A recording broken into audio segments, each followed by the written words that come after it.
Ce film raconte comment la soif de pétrole a pris le dessus sur la protection des réserves d'eau douce dans l'exploitation des sables bitumineux du Canada, la deuxième plus grande réserve de pétrole au monde. C'est une situation où le gouvernement et l'industrie ont privilégié les forces du marché au détriment des gens et de l'environnement.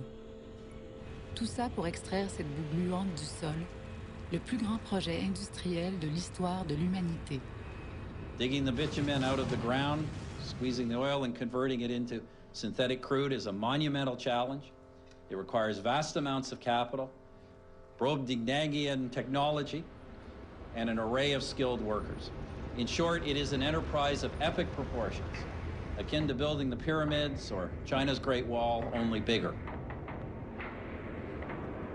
There are a number of us who feel that this is the biggest unsustainable development on the planet right now.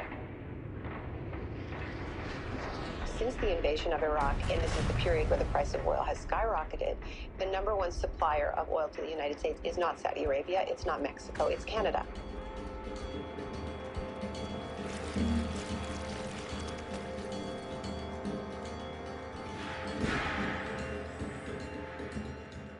L'Alberta est située sur un des plus grands champs de pétrole récupérables au monde, le deuxième après l'Arabie saoudite. S'étendant sur 149 000 km², une surface plus grande que l'Angleterre, elle renferme au moins 175 milliards de barils de bitume trouvés sous la forêt boréale, la fondrière et les rivières. Pour avoir accès à cette substance sableuse et goudronneuse, la terre, que l'industrie appelle mort-terrain, est enlevée et conservée pour être plus tard récupérée. Des grues et des camions de 400 tonnes transportent le bitume jusqu'aux usines d'extraction où, pour séparer le sable du bitume, il est mélangé à de grandes quantités d'eau douce chauffée au gaz naturel. Il est ensuite mélangé à un solvant chimique pour enlever la terre et les minéraux, et les eaux usées, devenues très toxiques, sont jetées dans d'énormes bassins de décantation. Le bitume siphonné est ensuite envoyé dans des oléoducs pour être transformé en pétrole brut partout en Amérique du Nord.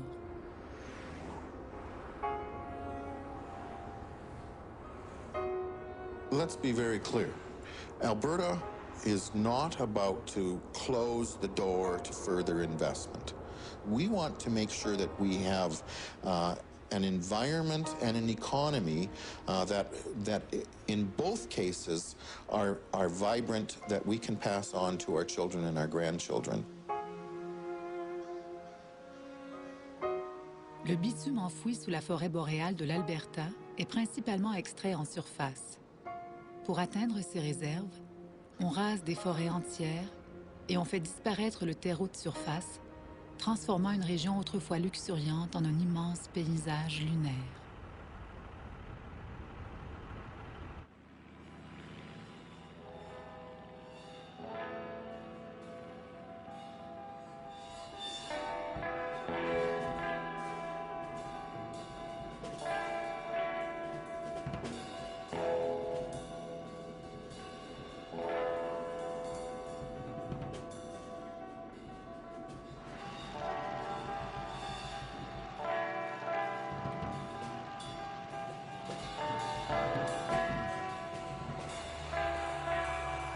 À 600 km au nord d'Edmonton, en aval des champs de sable bitumineux, se trouve le village de Fort Chipewyan, où vivent les Premières Nations des Nez écrits.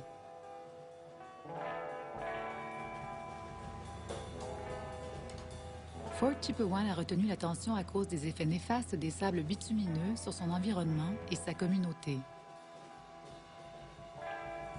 Fort Chip is very unique in the political scene because of the two First Nations and the Métis group that are situated here in Fort Chip, and our ancestors have lived here for thousands of years.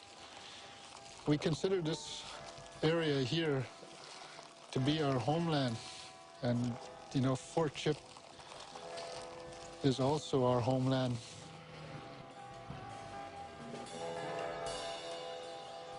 La plupart des habitants mènent une vie traditionnelle, se nourrissant de chasse et de pêche, un régime qui pourrait bien les tuer. People in Fort Chip have noticed 6 or 7% of the fish they catch have skin carcinomas or lip carcinomas on the fish, that those are incidences that you don't see in other systems. And of course they point to the oil sands, and I think they're probably right. L'industrie admet que certaines eaux usées des chantiers se retrouvent dans la rivière Athabasca, la source d'eau principale de Fort Chipewyan.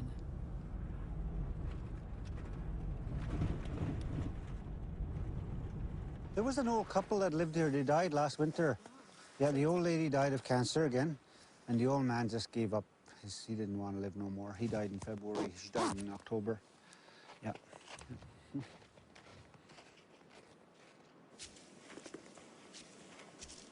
We've dabbled with nature for so long, and we screw it up every time. Leave it alone. Yeah. Robert Grandjambe est un chasseur et pêcheur traditionnel qui vit à Fort Chipewyan. Il a remarqué des changements importants dans l'environnement.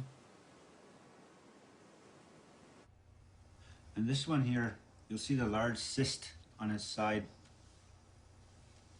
You know, you're doing this thing to the river, you're putting stuff in the river. You have to make available a place where we can send you samples to show you the results of what your actions may be doing to the fish or the vegetation. And if you can't freeze the fish to get them to, I mean, how are you supposed to get the fish to them? I phoned him. His name was Dan.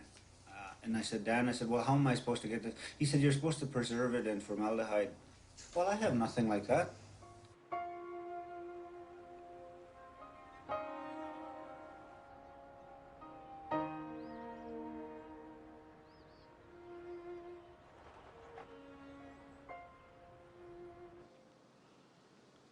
You know, somewhere down the line, something's going to have to give, and maybe the people end up going to have to move away from here just for their own well-being. Compensating, is it going to help? For what? For who?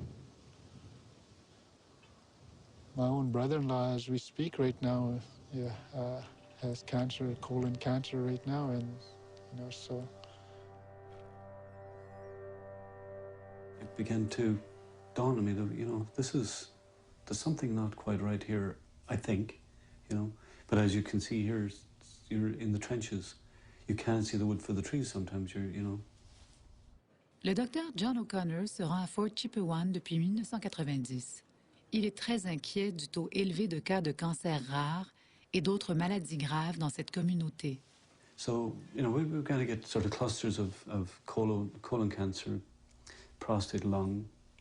Then we had some white blood-related issues, lymphomas, leukemias. Cholangiocarcinoma, we've got 3 cases in 1,200.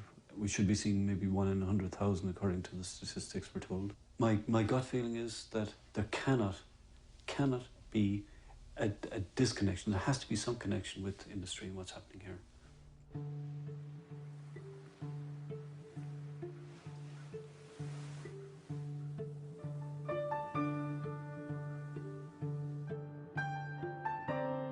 I don't know when we're gonna get results for it, but I hope it's soon.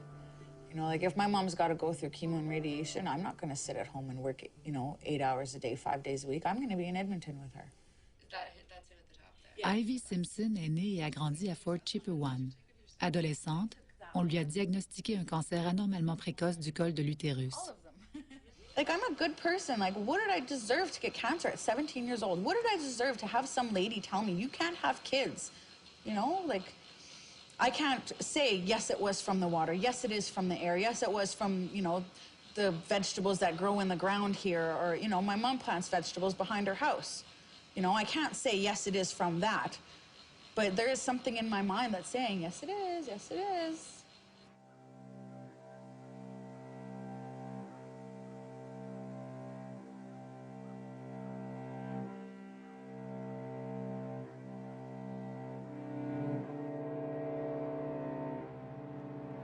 There's been an obvious observation from our people in the community that something's wrong with the water, possibly.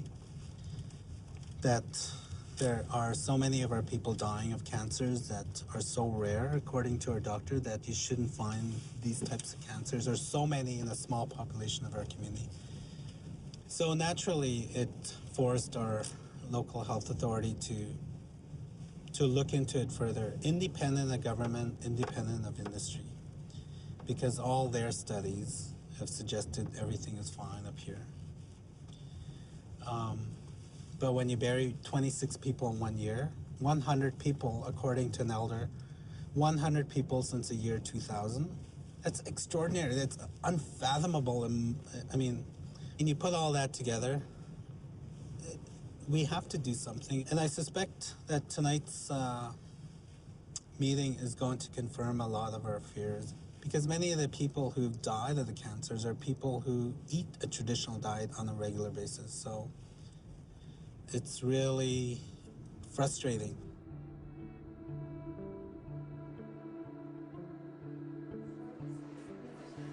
Mécontente des études contradictoires du gouvernement et de l'industrie, la communauté de Fort Chipewyan a décidé de mener sa propre enquête.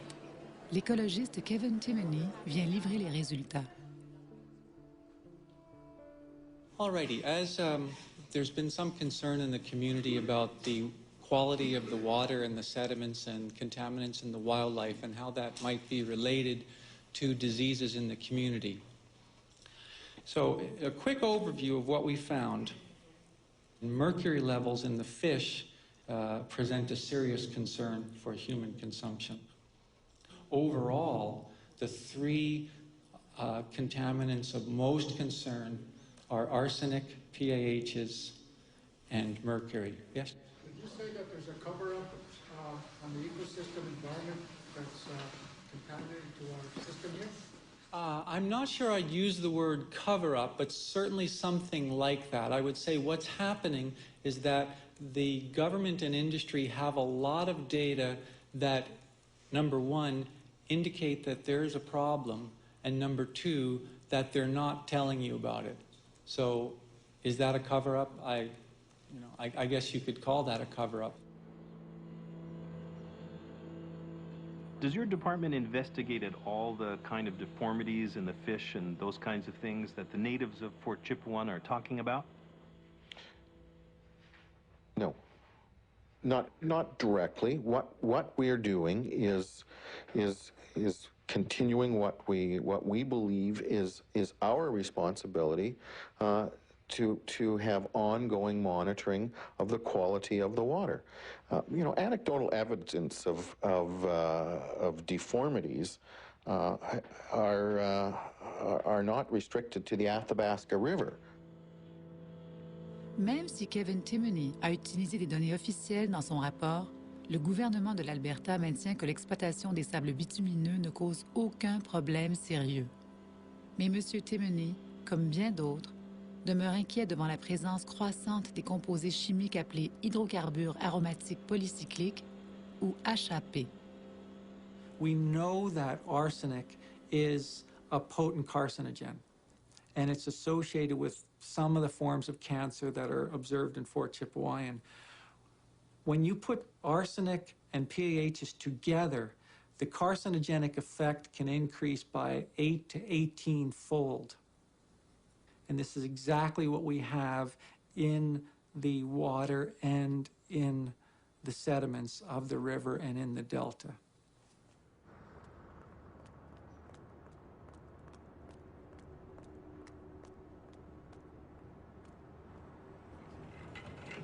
They talk about arsenic. It has always been under the guidelines. They talk about mercury. It has been what is there naturally. The oil sands outcrops into that river naturally. So if you take a boat ride in the summer, you can see seepage on the riverbanks. So obviously the Athabasca River downstream of oil sands will have certain polycyclic aromatic hydrocarbons that may not be found in other rivers because there isn't that hydrocarbon entering the river. But that's natural. Some of the under-the-table things that have happened with response to Timoney's report are one thing that I was talking about before. Mercury levels were always high up there. Well, that isn't really the name of the game. Sure, they probably were high, but are they higher since we've been mining? And they say that he showed, well, his report says that he found increasing PAHs with time. They say that's all shifting bottom sediments and so on. It's a coincidence. Well, it's happened at 4 sites. Seems to me that's about as likely that it's a coincidence as flipping 4 heads in a row if you're flipping a coin.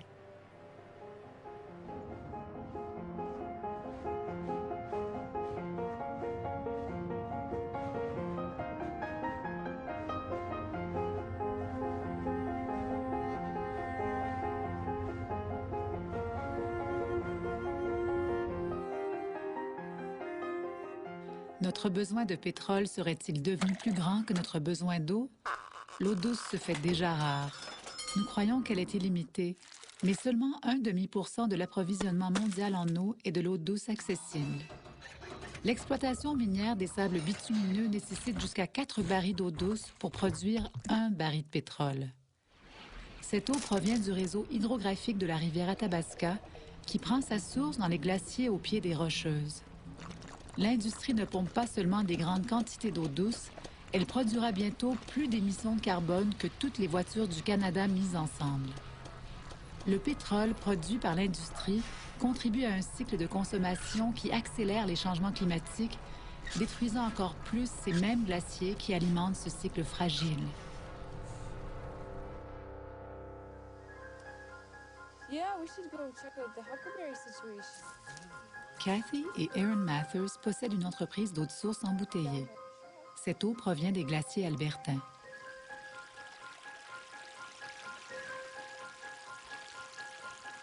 A lot less glaciery, like, you know, the mineral taste. That much, honestly? Feels like it's stuffed in there. No, man. Yeah, it has like a spicy flavor or something to it. I don't know. It's different.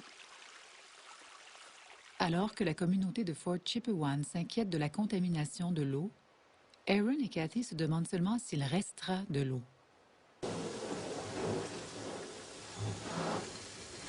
My family business, Mountain Light Springwater Company, has been operating for the past 10 years. We're one of probably 3 springwater companies in Alberta that has, you know, an actual spring. We used to bottle 14,000 bottles a month, and now we're bottling 800 a month.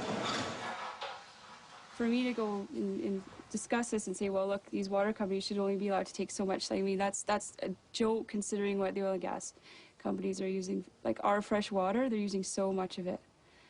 The rivers are down. All the rivers are down. Like it's just everyone's feeling it now. Kathy et Aaron ont remarqué un appareil de forage dangereusement près de leur source d'eau. Malgré des dizaines d'appels au ministère de l'Environnement de l'Alberta et à d'autres organismes, personne ne semble responsable de la protection de l'eau douce en Alberta.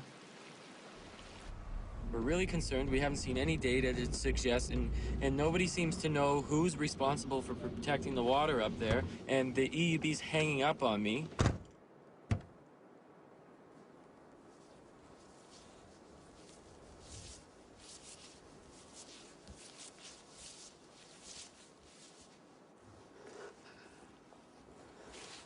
There's no overflow at all. Maybe there's something wrong with the cribbage. Oh no, it's low.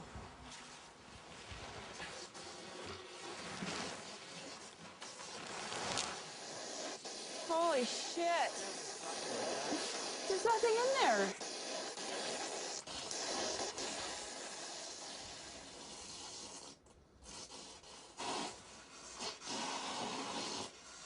Just close it. We should go up to the rig and ask them, are they using any fresh water from this area for their drilling practices or whatever the hell they do with the water? I mean, it goes down a bit, the flow goes down a bit in the winter, but not like that. Oh, let's go then. Because it wasn't like this before they put that rig up.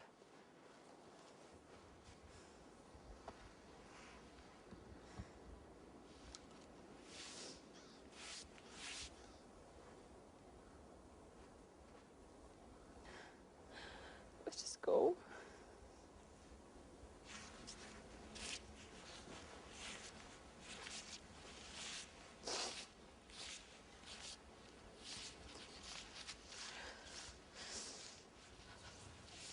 if they don't change things, the Athabasca River is going to be dry, and like I can't imagine that. I mean, that's glacier fed, so plus the glaciers are melting so fast now. Like there's one that's completely gone now. If you go to the ice fields, like I remember when I was even 12, it was massive.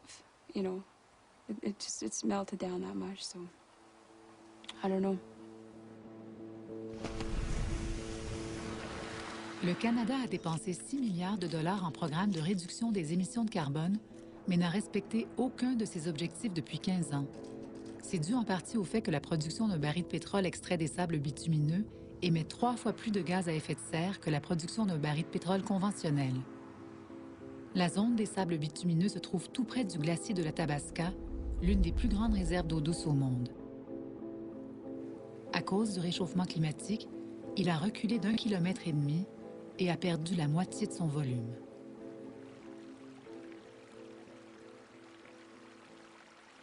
Présentement, les opérations de sable bitumineux consomment autant d'eau qu'une ville équivalente à la population de Calgary, par exemple. Et depuis qu'on a commencé à exploiter des sables bitumineux, on a contaminé suffisamment d'eau douce pour remplir 160 000 piscines olympiques. Alors, c'est un problème très préoccupant.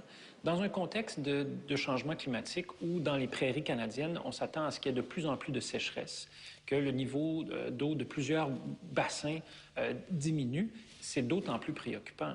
Or, présentement, on ne fait encore une fois à peu près aucun effort. Il y a, d'un point de vue réglementaire, que ce soit le gouvernement de l'Alberta ou le gouvernement canadien, c'est encore pire sous Harper que c'était sous les libéraux. The sky is the limit pour ces gens-là.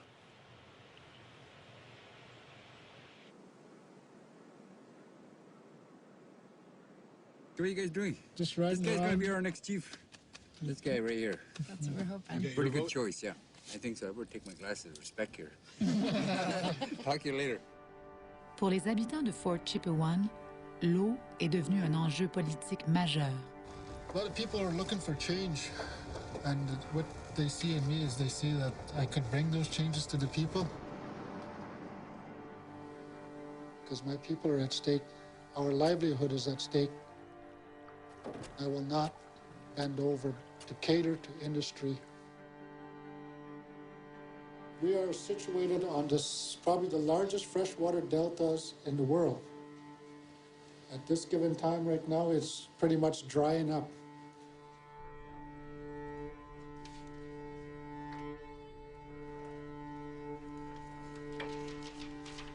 The chief ballot, Alan Adam.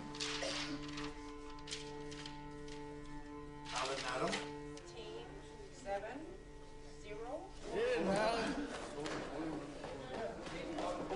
Le nouveau chef Alan Adam a promis de se battre contre l'expansion de l'industrie des sables bitumineux. It's 3-1. Right on, we did it, eh?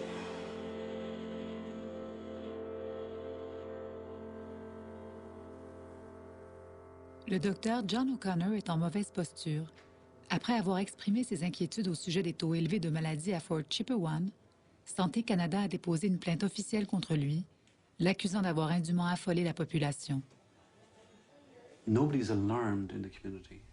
People are pissed off in the community about the issues and the fact that they haven't been looked at again and again and again. My numbers of people with these various illnesses appear to be much higher than what they have.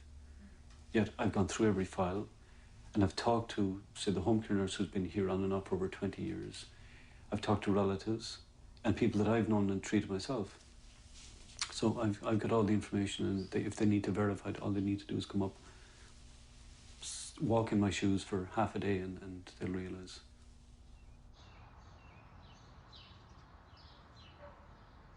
What disturbs me is another health agency called Health Canada found it in their wisdom to lodge a complaint against a physician who's doing his job, just doing his job.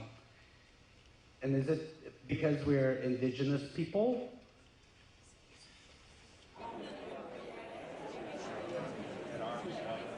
We have to take our power back and say, come on, you guys, it's not right. They are killing us. And the sad thing about it is that they tried to shut Dr. O'Connor off. emissions. But in our eyes, Dr. O'Connor is a hero. Yeah, and the government can't take that away from us. Well, I don't know if they're going to that rig. Yeah, it looks like some setup stuff. I don't know. For a rig to be above us on top of the ridge drilling, it's drilling in underground, it's going through aquifers. So I have a lot of concern because I can see that our water level is very low, and I know that they use water right from the ground for their operations. So I want to know a little more science behind it and see exactly if their activity is affecting our spring. Oh, hi there. Hi. Sorry, I didn't mean to wake you up. So, yeah, well, I'm trying to find out who... What I'm trying to explain to you is I drill a hole. Yeah. And you can turn that off or you can leave one of the two. You don't, is it okay to shoot something? No. You gotta start moving now. You guys watching. You know, I was trying to be really nonchalant, but I thought I'd get something out of him, a little bit, but nothing.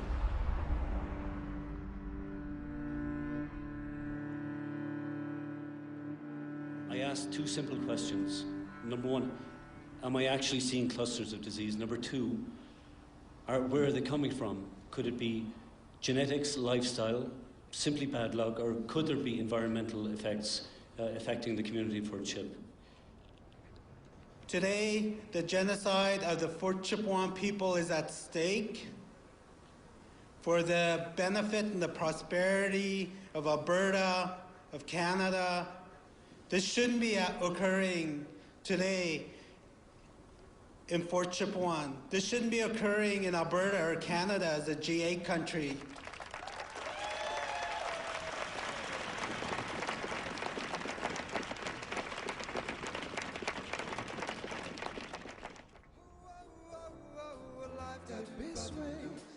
If I could take you as the one that you love, I'm thinking of the things I were dreaming of. Life could be sweet. Au Forum national des acheteurs et des vendeurs, la sous-ministre adjointe Heather Kennedy est la porte-parole du gouvernement.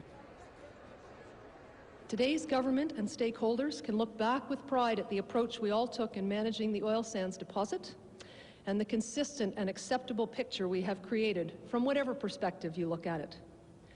The world is no longer watching us to see if we'll fail.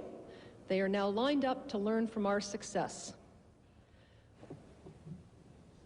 You know, the announcement last night is Heather Kennedy, and this lady I know very well from Suncor, is now in the government and in the area of approvals. So what does that say to you? Well, it's not only unusual, it's completely unacceptable. We have now someone who's a senior official with Suncor, has been made in deputy minister responsible for development around Fort McMurray, and Suncor is still paying her salary. And the conflict of interest here is so thick, you couldn't cut it with a knife. Basically, we're not looking for a payout. We're looking to have this area protected, and it's the headwater for a lot of the rivers that are there, and I don't know, I think we're going to have to call Department of Fisheries and Oceans, too. There's nothing to eat. Okay, it has to go through Alberta Environment. Now, does Alberta Environment have the power to stop these guys until we can get some science behind this? Okay, great, thanks. She just hung up the phone as soon as she found out. She's like, if this is being taped, then I better get my supervisor and we'll talk about some things and we'll call you back. She was the person that... Was she with Alberta Environment? No, she was EUB. Oh, see what I mean? We have to go outside the province, that's what I've been saying. Because people here, there's nothing that they can do and they just keep throwing us around in circles, so...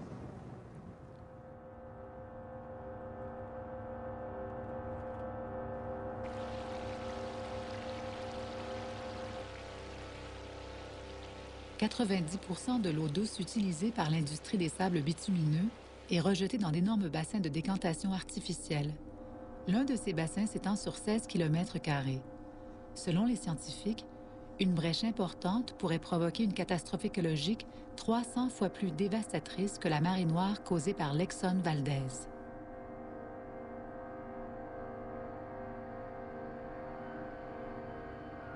Every tailings pond in the tar sands region leaks. Every one leaks every day, 24 hours a day.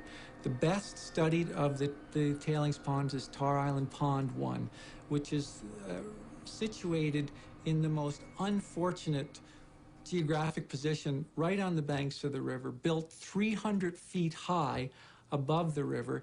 It leaks 67 liters of toxic tailings waters per second. 67 liters per second to the Athabasca River. That's only one of the tailings ponds, and that's one of the less toxic of the tailings ponds.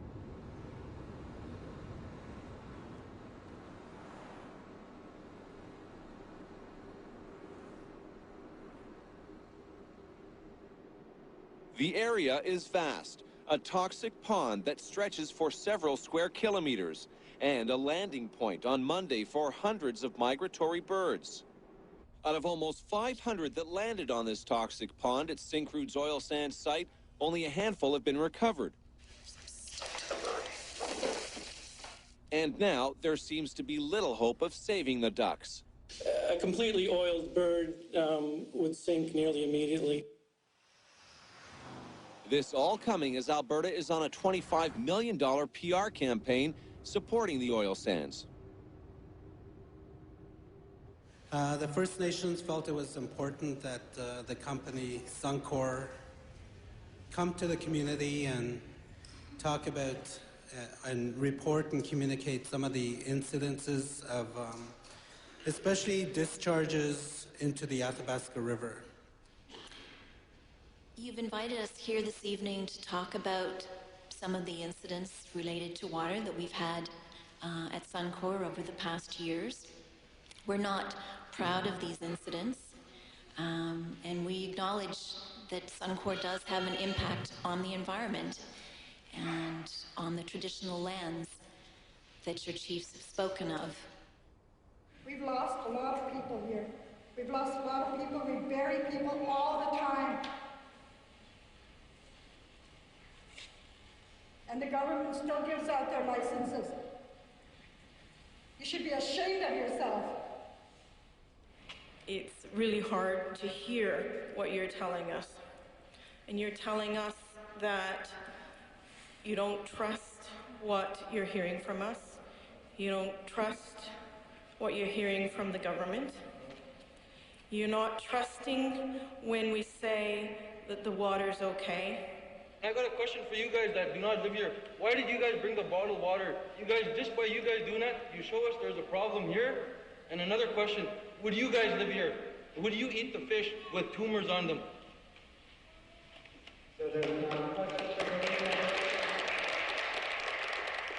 We're speaking two different languages and we're not understanding each other.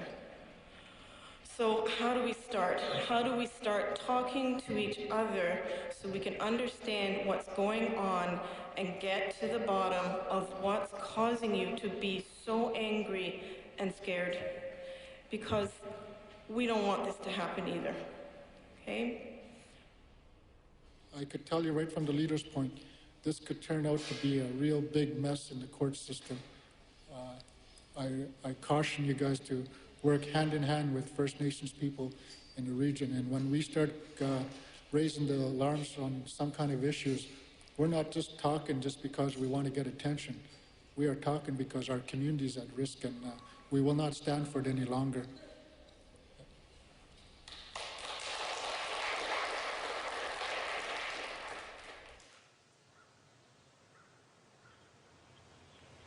Why does this situation, which I'm outlining to you, which is the destruction of a pristine aquifer, not fall into the Environmental Protection and Enhancement Act?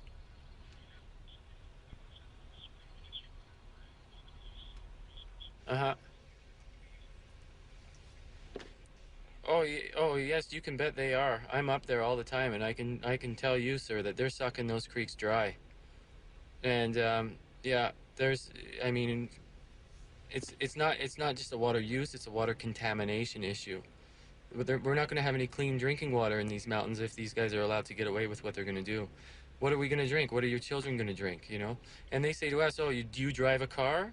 And I'm like, yeah, of course I drive. Do you drink water? You know, the Athabasca oil sands is going to suck up the whole Athabasca River, the environmentalists say, if oil and gas isn't stopped. And you're telling me that Alberta environment cannot do a single thing unless they can prove that? Well, I haven't seen them prove anything. What am I supposed to do? Yeah, you too. Bye.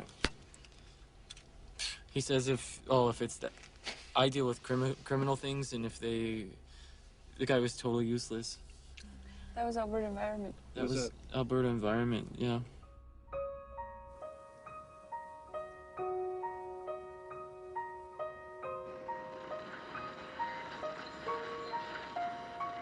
Oil is like a wild animal. Whoever captures it, owns it. So said the famous industrialist John Paul Getty, who founded Getty Oil.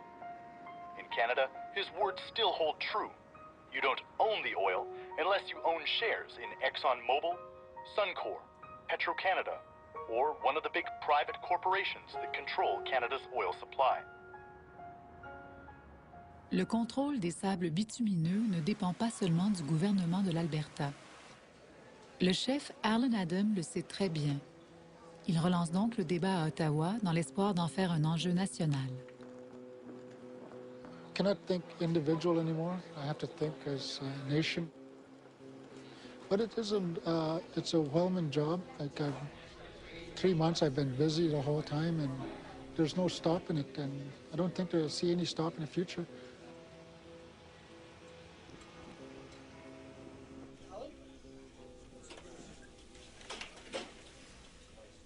We all know that the federal government is responsible for First Nations across Canada and have a fiduciary role to protect First Nations interests, which the provincial government of Alberta does not recognize anything of what we were saying.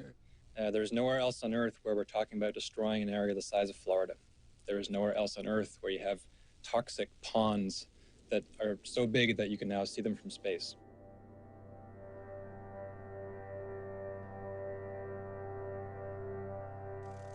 L'exploitation des sables bitumineux se développe à une allure folle. Cette vitesse est soutenue par les intérêts corporatifs visant l'intégration des économies et des ressources nord-américaines. La clause de proportionnalité de l'accord de libre-échange nord-américain assure qu'un pourcentage moyen de ressources énergétiques continue de circuler vers le sud. Cela signifie l'exportation croissante d'une ressource limitée. Les sables bitumineux deviennent rapidement le plus grand projet industriel de l'histoire de l'humanité. Avec une production que l'on propose de quintupler, les réseaux de sables bitumineux vont bientôt s'étendre sur tout le continent. Avec un nouvel accord appelé Partenariat pour la sécurité et la prospérité, l'ALENA prend encore plus d'expansion en assurant une sécurité énergétique pour les États-Unis, mais pas pour le Canada. Le Canada demeure l'un des seuls pays industrialisés à n'avoir réservé aucune énergie pour lui-même. Ces accords sur les ressources peuvent également s'appliquer à l'eau.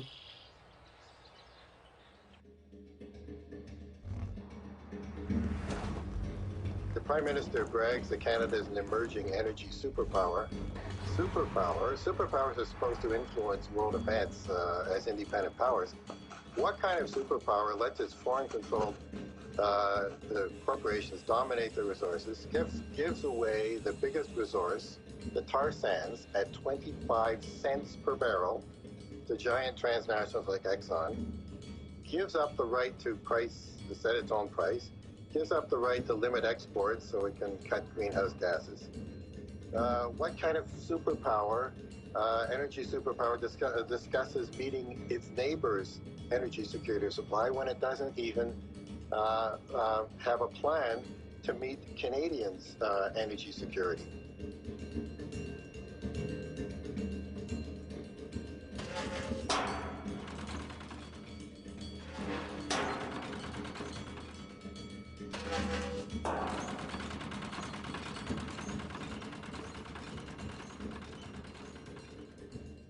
L'une des préoccupations par rapport à l'ALENA et cette fameuse clause de proportionnalité, c'est la possibilité, plusieurs personnes l'ont évoqué au Canada, d'exporter en vrac de l'eau douce. Or, le jour où le Canada ouvrira cette porte-là, c'est une porte que nous ne pourrons plus refermer. Et en fonction de l'ALENA, même si le Canada en entier était dans une situation de sécheresse chronique, on ne pourrait pas ralentir, on ne pourrait pas freiner nos exportations d'eau douce vers les États-Unis. Alors, c'est une situation qui est tout à fait inacceptable. La population canadienne et la population québécoise doivent être très conscientes de cet enjeu-là, qui est un enjeu très important. Déjà que nous sommes pris un peu avec ça pour l'exportation de plusieurs ressources naturelles. Alors, il faut absolument que l'eau reste en dehors de tout ça. À cause des accords commerciaux internationaux dictés par le marché, il est de plus en plus difficile pour les citoyens de s'opposer à l'extraction des ressources au niveau national. Les représentants de For Chippewa se tournent donc vers l'international. Leur mission est de faire savoir aux pays étrangers que leurs multinationales sont impliquées dans les procédés d'extraction de pétrole les plus polluants et les plus nuisibles à l'environnement sur la planète. Ils sont à New York pour se faire entendre aux Nations Unies. The Mikisew Cree and the Athabasca Dene seek support from the United Nations Permanent Forum on Indigenous Issues for a call of a moratorium on any new approvals for tar sands applications. When I came back from Canada, from their homelands, you know, I was just I was in awe. I was just like devastated in my reality check, because I travel all over the world to indigenous territories and in our developing countries and third world countries. I mean, there's really terrible things happening with mineral extraction, you know. But when I went up to the tar sands and saw what's going on up there, it was really like, that's the most extreme that I've seen, especially in a developed country like Canada, who prides itself on human rights. To allow something like that, you know, happening, you know, Modar is alive and well up in northern Canada, you know, doom and destruction and contamination of water, you know, it's a serious issue.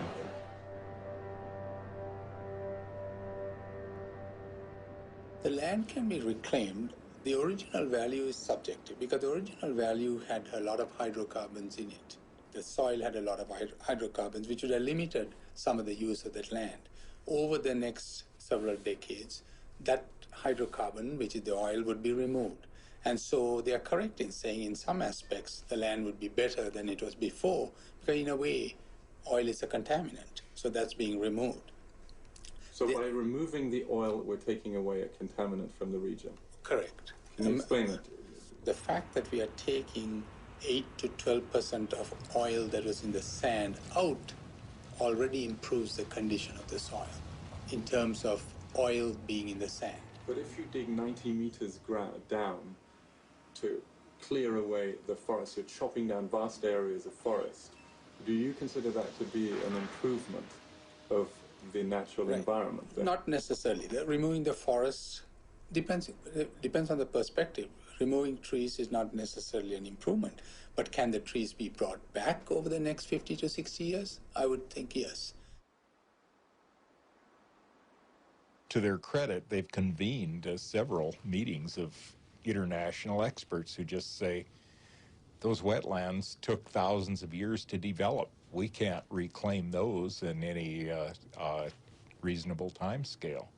So they know reclamation to anything like the original function is impossible. They've been told that. And still, you can turn on the TV and hear the propaganda.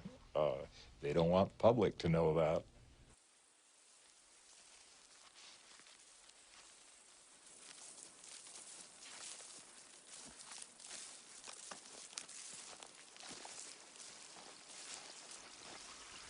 Wow, look at that. Oh. That's a lot better. Still pretty low, though.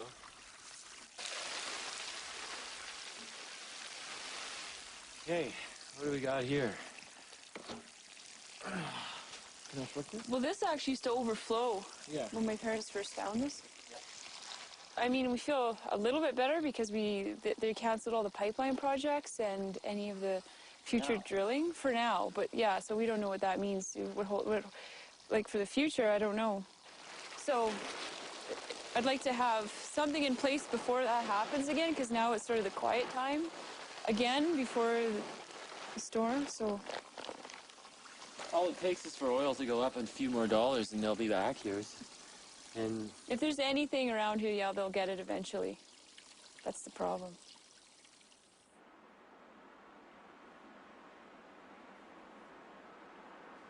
There's a big demand on the street for crack cocaine, so there's always going to be a supplier. There's a big demand for oil, so Alberta is going to be a supplier for as long as it lasts. If it takes the next 200 years, 300 years to get it all out of the ground, they're going to do it. And then what? Avec les sables bitumineux, nous touchons littéralement le fond du baril. Devant la raréfaction de l'eau douce et les changements climatiques irréfutables, l'absurdité de notre dépendance au pétrole n'a jamais été aussi évidente.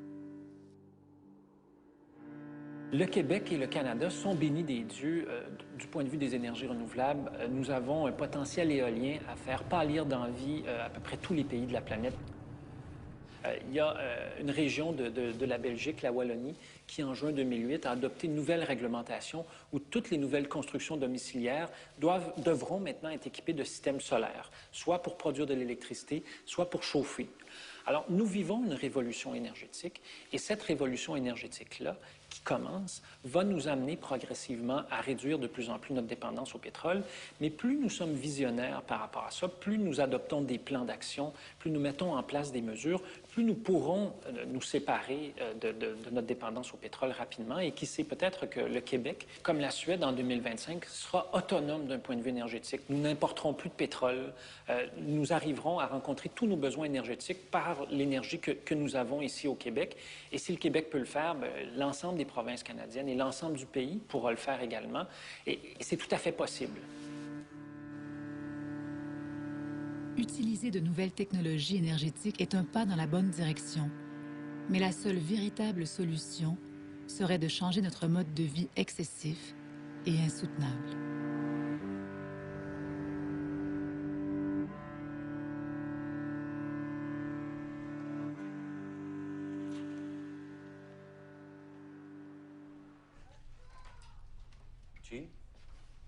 Come on down.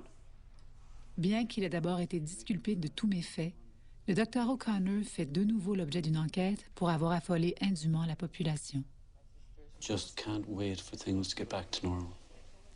Let's, focus on that. And I don't know, to be honest, if they ever will be truly normal. I got a letter. The college writing to the lawyer again, asking me to, because the college had met with the Health Canada physicians, and they'd gone over the same issues. And so I'm sort of being asked to almost recap. I don't know. I have nothing new to say. I stand by everything I've said. It was, looking back, and it was extremely stressful. And it's not over yet.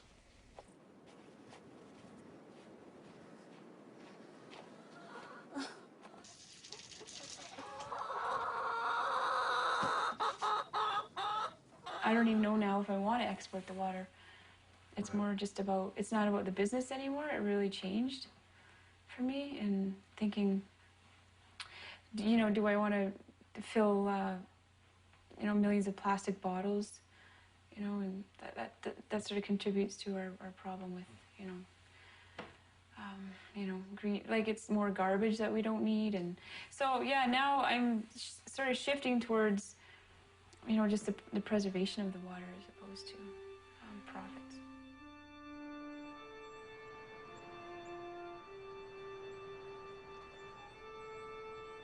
What they're doing to us is wrong. And I'm not scared to voice my concern or even to go up on a protest. This is not only a First Nations issue, this is a Canadian issue as well. And I don't think it's right that we should have to support the war that is happening throughout the world right now with our oil that's being developed here on the Athabasca region.